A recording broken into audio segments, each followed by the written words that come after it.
Again. So as Natasha said, the Barratt Developments project was delivered by myself with the Barratt team.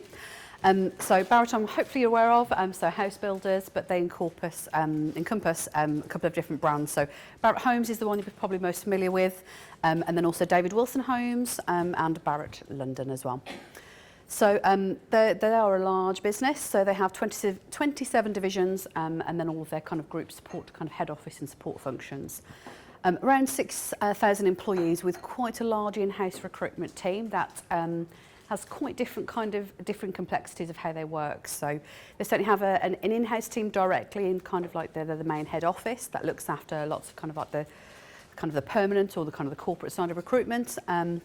And then they also have kind of like divisional kind of like HR administrators, recruitment administrators that manage within the individual functions and in the divisions as well. And a very, very different requirement from those users to those who are kind of doing the bulk process. So very, very similar to Alison and her journey, a need for very, very different processes throughout as well.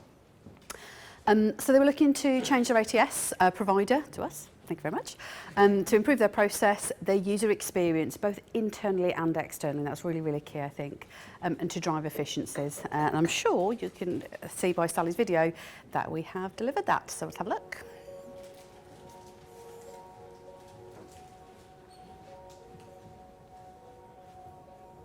My name is Sally Bradbery. I'm Group Resource Manager for Barratt Developments plc. Barratt Developments comprises of a number of brands. So we've got Barratt Homes, David Wilson Homes, Barratt London and Wilson Barratt Developments. So within those brands we've got 28 divisions that operate across the UK. So all the way up from Aberdeen all the way down to Exeter. And we've also got a group support function in Leicester and in London. So we've got just over 6,500 people in the organisation. So we don't have a recruitment central resourcing team here at Barratt Developments, so it's quite a small team. We have got HR managers and then we've also got 2 people in the group resourcing function, so we don't actually have a resourcing team here. So we recruit for a range of roles. We recruit operationally, so commercial, technical, construction, sales, finance and land. And we also recruit into our support functions, so IT roles, HR, law, finance and executive roles as well.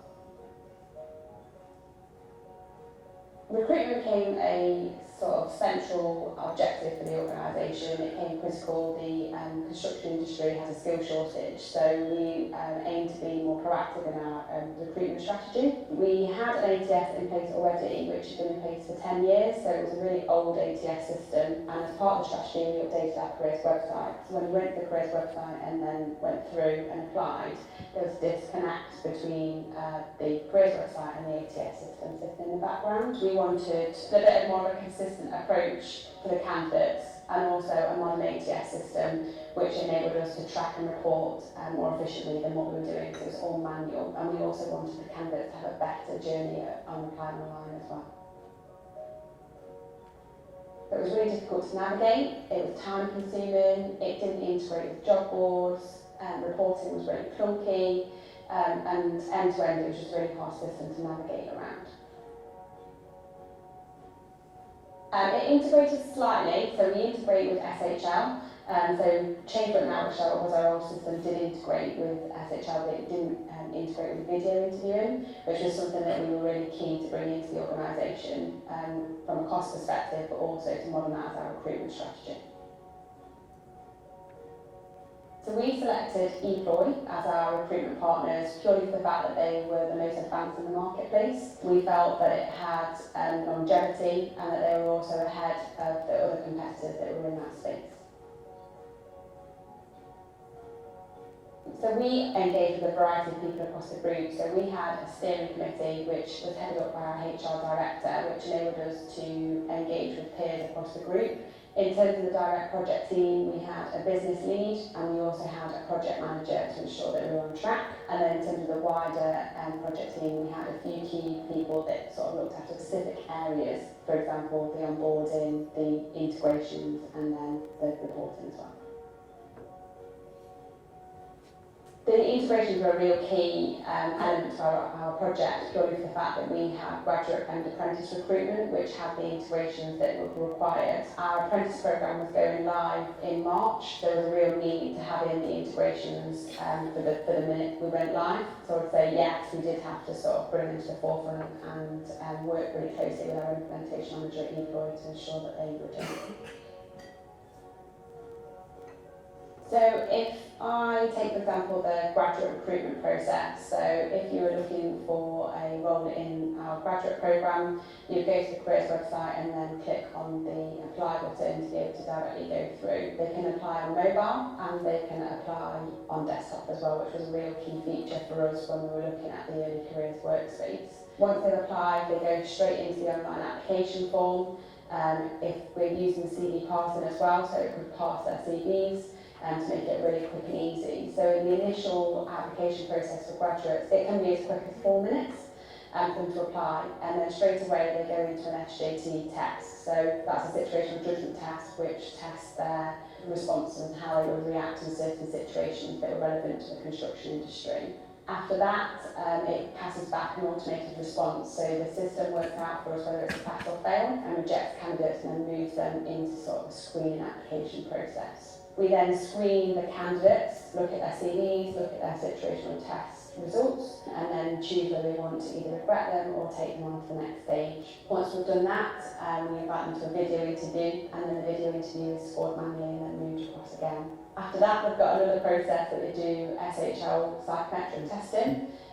So the system again does very similar to what the SJT does. It initiates the test and then they complete the test, and the Eploy system decides whether it's a pass or fail and automatically does that for us, and then automatically moves them into the assessment centre stage.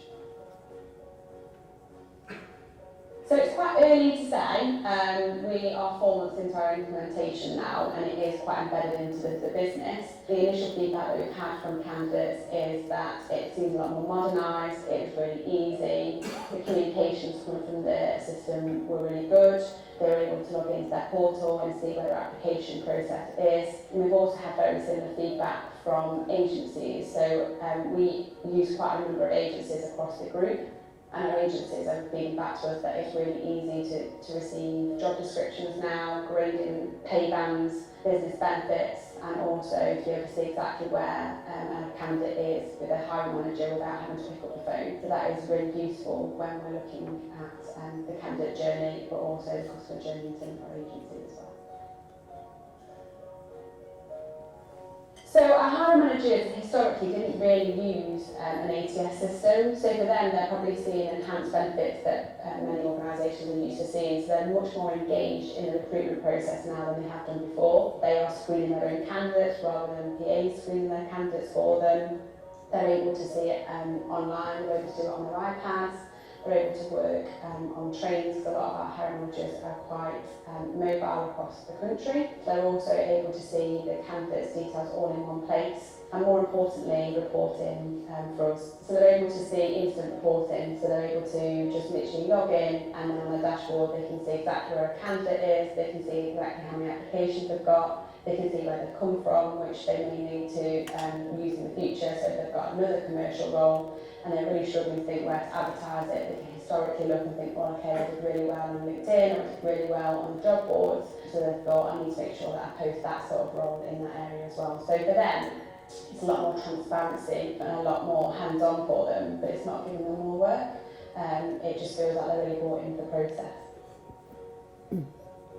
16 weeks from the point of signing the contract is how long it took to implement. I would say that was quite intense, 16 weeks, and ideally we probably wanted to have it across around a 20 to 24 week period, but our current contract with our ATS provider didn't allow us to do that, so it was 16 weeks, but a very intense 16 weeks.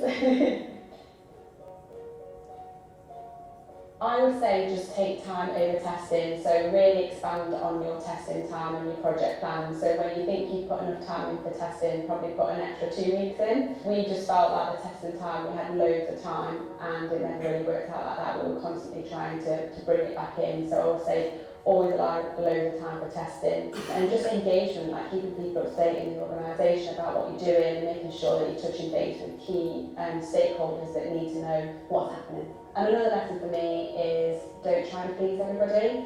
Just try and nail down the recruitment processes, nail down what you're trying to achieve, because everybody, particularly in a large organisation, will want something different. So when you try to please everyone, it's just never going to work.